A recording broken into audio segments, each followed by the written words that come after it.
हमारे साथ बेहद खास मेहमान इस वक्त जुड़ने जा रहे हैं। मेजर जनरल रिटायर्ड संजय सोई हैं, रक्षा विशेषज्ञ हैं। कर्नल रिटायर RSN सिंह हैं, रक्षा विशेषज्ञ। आरती टिक्कू सिंह हैं, वरिष्ठ पत्रकार। मेजर जनरल संजय सोई साहब, अगर सबसे पहले आपके पास हम आना चाहें तो टाइमिंग की अगर बात करें यहाँ पर सर, तो ये टाइमिंग अपने आप में बहुत ज़्यादा मायने रखती है। दो तरीके से, गर्मियों का वक्त था, लोग छुट्टियाँ मनाने आए हुए थे, और दूसरी तरफ अमेरिकी उपराष्ट्रपति भारत के दौरे पर थे, प्रधानमंत्री सऊदी अरब के दौरे पर गए हुए थे। हालांकि अब वो वापस लौट आए हैं और अमरनाथ यात्रा जो है वो शुरू ही होने वाली है। तो इस सब चीज़ों को ध्यान में रखकर ये साजिश रची गई भारत के खिलाफ। नहीं, बिल्कुल अदिति जी, इसमें कोई शक नहीं है कि ये साजिश है। लेकिन इससे पहले मैं बात करूं, मैं नमन करता हूं, मेरी श्रद्धांजलि है जो जितने हमारे भाइयों ने अपनी जान खोई, किसी ने अपना पिता खोया, किसी ने अपना भाई खोया। लेफ्टिनेंट नरवाल जो 16 अप्रैल को जिनकी शादी हुई थी, उनकी जान गई है। इसमें बहुत ही अफसोस होता है। और इसके पीछे क्या कारण है, जैसे आप पूछ रहे कि कारण क्या है, देखिए ये बात है, पाकिस्तान को पच नहीं रही कि किस प्रकार से आज कश्मीर में अमन हो रहा है, किस प्रकार से कश्मीर में शांति हो रही है, कैसे यहाँ डेवलपमेंट हो रहा है, कैसे यहाँ पत्थर फेंकने बंद हो गए, कैसे स्कूल खुले हुए, बच्चे स्कूल जा रहे हैं, बिजनेस चल रहे हैं, इंडस्ट्री चल रही है, काम धंधे हो रहे हैं, टूरिस्ट आ रहे हैं। 2 करोड़ 35 लाख टूरिस्ट पूरे जम्मू कश्मीर में आए, जिसमें 35 लाख टूरिस्ट कश्मीर में है, 43,000 जिसमें फॉरनर थे। इकॉनमी बढ़ रही है, अमन कैसे देखेंगे, कैसे वो कश्मीरियों का भला सोच सकता है पाकिस्तान? वो कदम कश्मीरियों के लिए लड़ रहे हैं, कश्मीरी कहाँ लड़ रहे हैं? ये जो हरकत हुई है, किसका नुकसान होगा? कश्मीरियों का नुकसान होगा सबसे पहले। दूसरी बात, जो आपने टाइमिंग की बात की, तो सही बात है। एक तरफ JD वैंस आए हुए ताकि इसको इंटरनलाइज किया जाए, अंतर पूरे दुनिया में फैलाने की इस इशू की कोशिश की जाए, क्योंकि कश्मीर का ये नैरेटिव खत्म हो गया था। पाकिस्तान को लगा कि कश्मीर की तो बात ही नहीं कर रहा कोई, कश्मीर में शांति चल रही है, अमन चल रहा है। दूसरी बात यह है कि पाकिस्तान के अंदर जो हालात है इस समय में, आसिम मुनीर देखिए पिछले हफ्ते कितने गंदे और किस तरह के घृणित मैसेज उन्होंने एक नेता की तरह बात की, आर्मी चीफ की तरह बात नहीं की। और ध्यान भटकाने वाली बात है, एक तरफ से बलूचिस्तान काबू में नहीं आ रहा, खैबर पख्तूनवा काबू में नहीं आ रहा, POK काबू में नहीं आ रहा। ये सोच रहे कि यहाँ कश्मीर में इस तरह से करके कुछ ना कुछ लोगों का ध्यान भटकाएं, क्योंकि वहां लोगों के अंदर संतोष है। सेना के खिलाफ लोग खड़े हो रहे हैं, सेना की इज्जत जीरो हो चुकी है, क्योंकि ना वो लड़ पा रहे हैं, देश में करप्शन है। लोग भी जानते हैं सेना के अधिकारी किस प्रकार से दुनिया भर का पैसा कमा के विदेशों में इन्वेस्ट कर रहे हैं, और उनके बच्चे विदेशों में पढ़ रहे हैं। ये सब बातें देखते हुए कहीं ना कहीं तो उन्होंने ध्यान भटकाना है, जिसका खामियाजा आज हमारे भाई, जो किसी के पति, किसी के भाई, किसी के बेटा, उन्होंने खोया है। और एक तरह से इन्होंने दरार डालने की कोशिश की है, धार्मिक तौर पे इन्होंने अटैक करके एक दरार डालने की कोशिश की है। लेकिन मैं ये कहना चाहूंगा कि जज्बा है, छोड़ा नहीं जाएगा। दो बातें फिर मैं ऐड कर, एक क्विक 2 बातें मैं ऐड करना चाहूंगा। इन मिलिटेंट्स को तो मारा जाएगा, लेकिन इनके पीछे जो है ना ताकत, उसको ज्यादा पनिश करना चाहिए। इनके आकाओं को भी छोड़ा नहीं जाएगा। वो हम नाम भी आयुषी लगातार उन लोगों की चला रहे हैं जिन लोगों की यहाँ पर जाने गई हैं इस पूरे मामले में। बिल्कुल। RSN सर, आपके पास मैं आना चाहूँगी, क्या ये एक इंटेलिजेंस फेलियर भी माना जाए? क्योंकि बड़ी आसानी के साथ जो आतंकी है पूरे इलाके में घूमते हैं, रेकी करते हैं, और फिर उस इलाके को चुनते हैं जहां पर उन्हें पता है कि बड़ी आसानी के साथ जब वो हमला करेंगे तो वहां पर मदद नहीं पहुंचाई जा सकेगी इतनी आसानी से। जो लोग हैं उन्हें बचने का, संभलने का मौका नहीं मिल पाएगा। नहीं, मान लीजिए इंटेलिजेंस फेलियर आप कहते हैं, सिक्योरिटी फेलियर है, तो अगर फेलियर है तो कहीं तो कुछ गैप हुआ है, तो उस जिसके कारण ऐसी घटनाएं घटती हैं। लेकिन जो लोग ऐसा कह रहे हैं, क्या वो इस आइडियोलॉजी को कंडेम करने के लिए तैयार है मैडम? अगर आप उस आइडियोलॉजी को नहीं एड्रेस कर रहे हैं, अभी भी जो बात हो रही है यही हो रही है कि जिहादियों को कैसे एलिमिनेट करना है। वो तो एलिमिनेट होने आए हैं, आप 10 एलिमिनेट करोगे फिर वो पैदा होते रहेंगे। और पाकिस्तान में ही नहीं पैदा होते, हिंदुस्तान में भी पैदा होते हैं। और मेरी बात शायद किसी को अच्छी ना लगे, ये जो अंदर का पाकिस्तान है ना मैडम, वो ज्यादा खतरनाक है। और फिर मैं ये बात कर रहा हूं, कृपया नक्शे को देखें जी। पहलगांव बॉर्डर से या लाइन ऑफ कंट्रोल से कितना दूर है। तो बिना किसी मदद के, बिना किसी फैसिलिटेशन के ये वहां तक पहुंच गए। और 370 हटाने के बाद क्या मतलब सबका मतलब हृदय परिवर्तन हो गया वहां पे? ऐसा तो मैंने नहीं देखा। हमने भी अपने समाज में, अपने परिवार में लोगों को देखा है, क्या ऐसा हृदय परिवर्तन होता है क्या?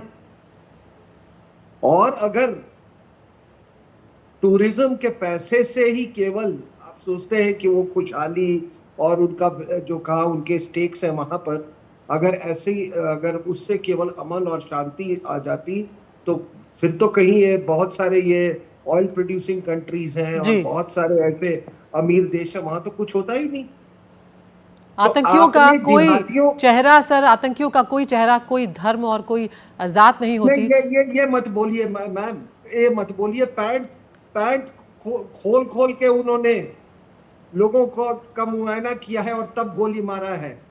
जी सर, ये अभी मत काफी कहिए। डिटेल्स आना नहीं नहीं, नहीं आरएसएन नहीं, साहब, सिंह साहब, अभी बहुत सारे डिटेल्स आने बाकी हैं, हमें इंतजार करना चाहिए। कई सवाल उठते हैं इस पूरे मामले पर। अभी आरती टिक्कू सिंह भी हैं हमारे साथ।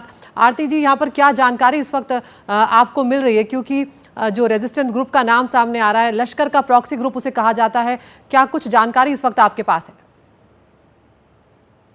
देखिए, ये टीवी रिपोर्ट्स के हिसाब से तो क्लियर है कि रेजिस्टेंस टीआरएफ जिसको ये कह रहे हैं, आतंकी ग्रुप ने इसकी रिस्पॉन्सिबिलिटी भी ली है। लेकिन हमें ये भी मालूम है कि टीआरएफ लश्कर तैयबा का ही फ्रंट है, और ये भी हमें मालूम है कि उनको पाकिस्तान आर्मी और आईएसआई बहुत लंबे अरसे से उनको चला रही है। लेकिन साथ ही साथ ये भी हमें देखना चाहिए कि पिछले 1-2 साल से हम लगातार, मुझ जैसे लोग जो कश्मीर में रहते हैं, और लगातार इसकी वार्निंग दे रहे हैं कि इन्फिल्ट्रेशन अटेम्प्ट जो हुई, और जम्मू में खासकर जिस तरह का हमने एक्टिविटी देखी, टेरर एक्टिविटीज देखी, उस पे भारत सरकार की निगरानी कहें। आरती जी, रोकेंगे भारत आपको कुछ क्षणों के लिए। वहां पर लोगों का गुस्सा जो है वो सड़कों पर भी निकल कर आ रहा है, स्थानीय लोग भी वहां पर निकल आए। जम्मू की तस्वीरें आपको यहाँ पर हम दिखा रहे हैं।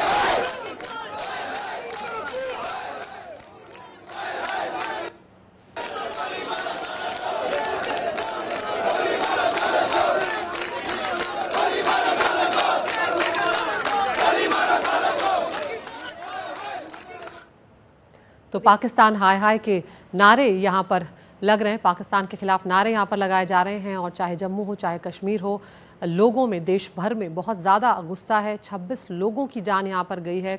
कायराना हरकत यहाँ पर आतंकवादियों ने कही है।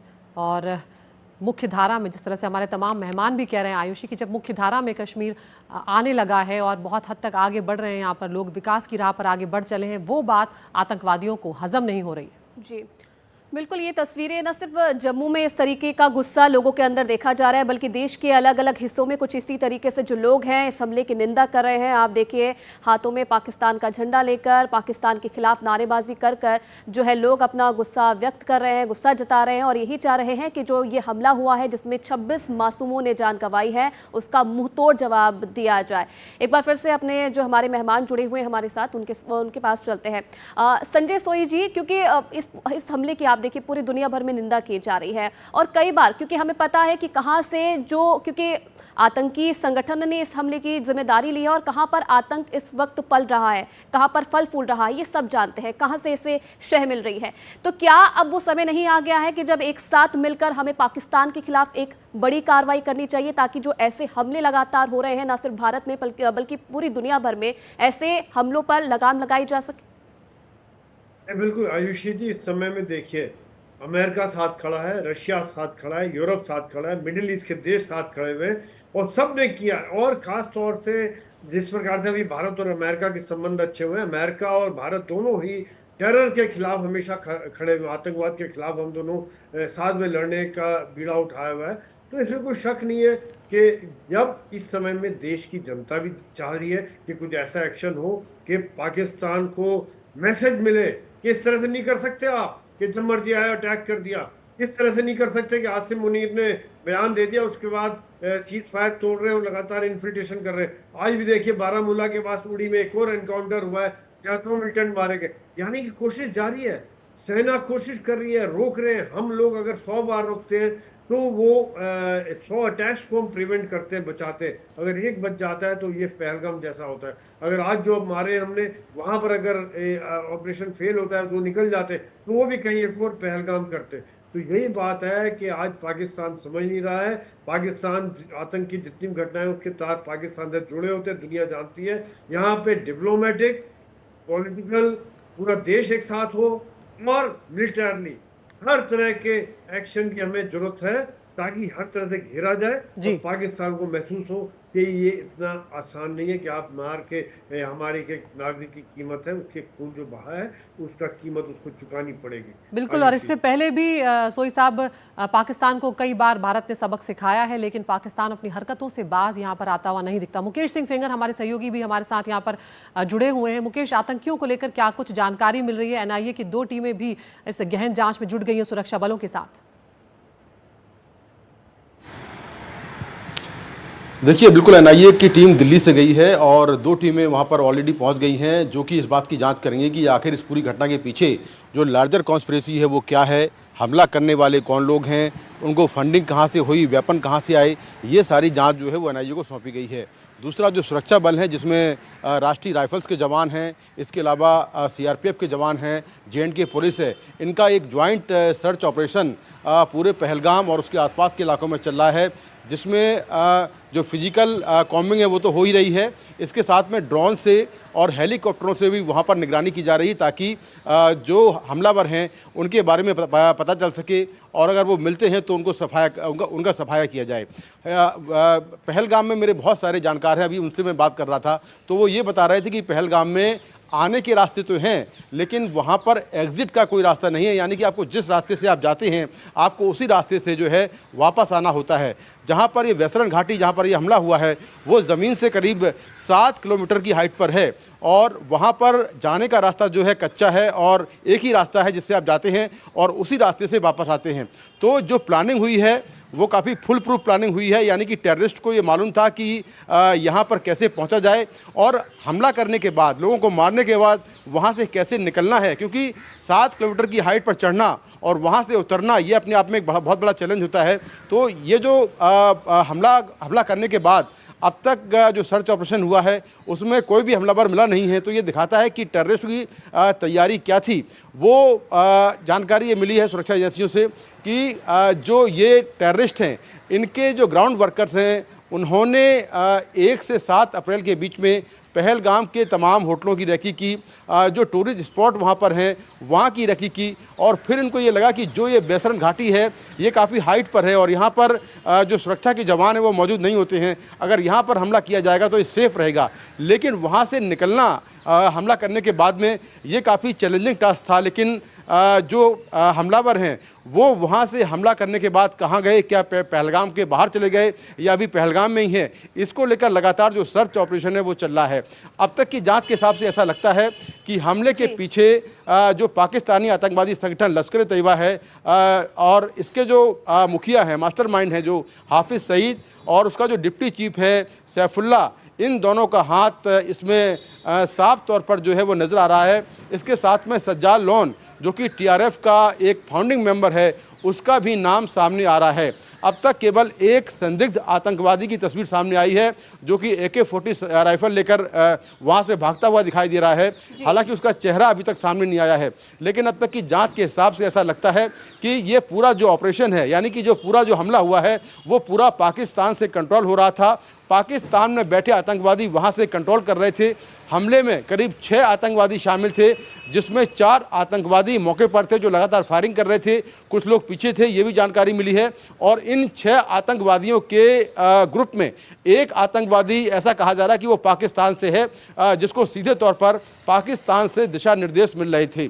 तो TRF ने जो द रेजिस्टेंस फोर्स है जम्मू कश्मीर का, उसने जिम्मेदारी ली है इस हमले की। और ये जो संगठन है ये 2019 में बनाया गया था और पाकिस्तान की ओर से, खासतौर से लश्कर तैयबा की ओर से इस संगठन को बनाया गया था और ये लश्कर तैयबा का ही प्रॉक्सी संगठन है, मुखौटा संगठन है जो लगातार कश्मीर में कि किस तरीके से जो एक्शन इस पूरे मामले पर आगे अब लिया जाता है। आप देखिए इस बड़े हमले में 26 लोगों की जान गई है, जहां मृतकों के परिजनों में गम भी देखा जा रहा है और गुस्सा भी।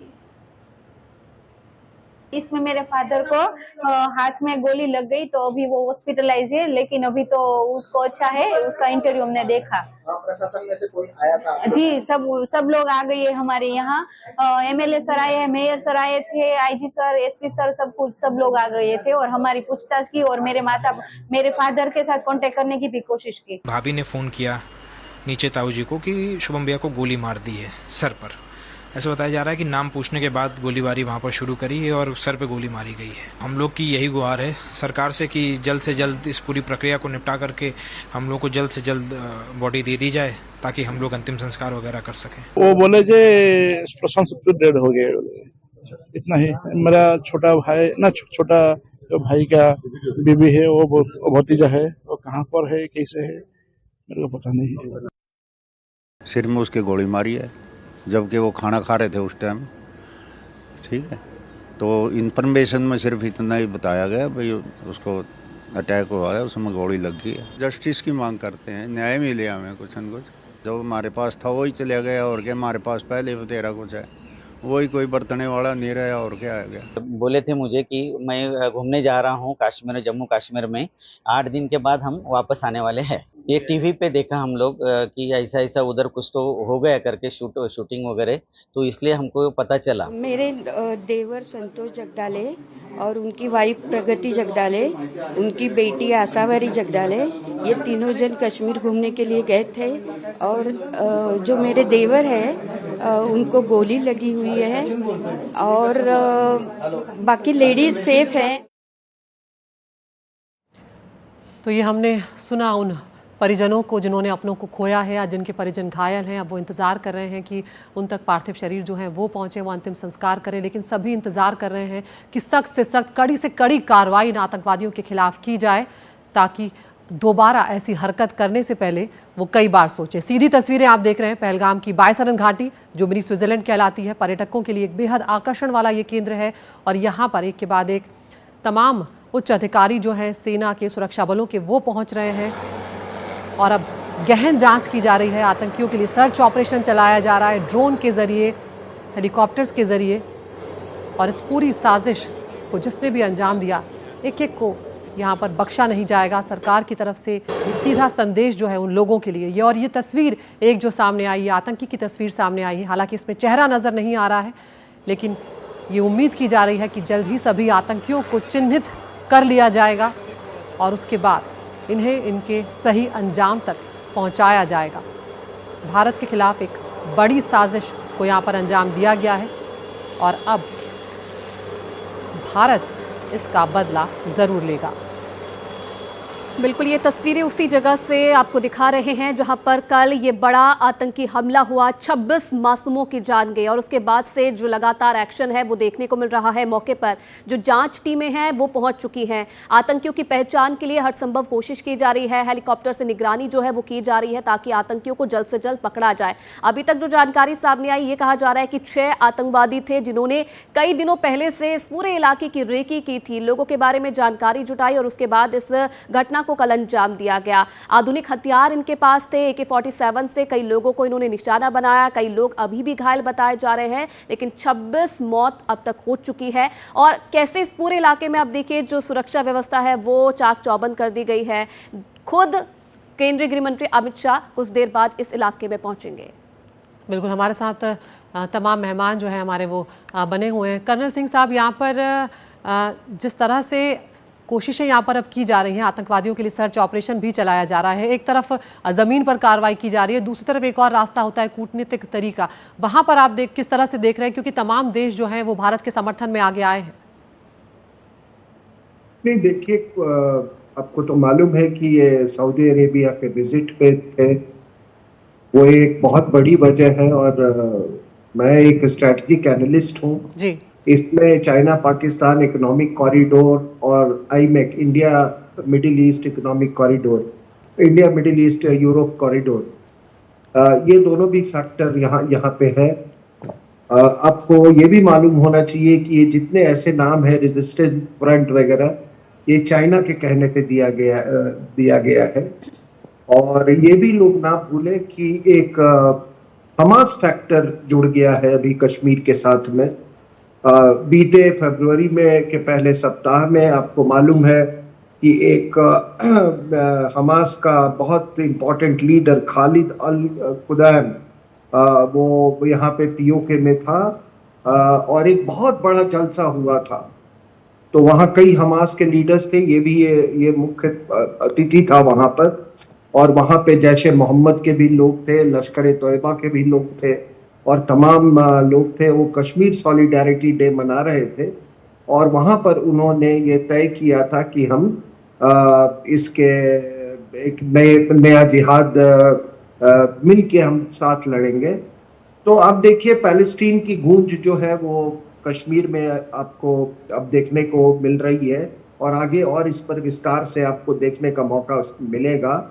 और पैलेस्टीन की गूंज आपने पार्लियामेंट में भी देखी, जब एक आपके पार्लियामेंट के मेंबर वो बैग लेके घूम रही थी पैलेस्टीन का।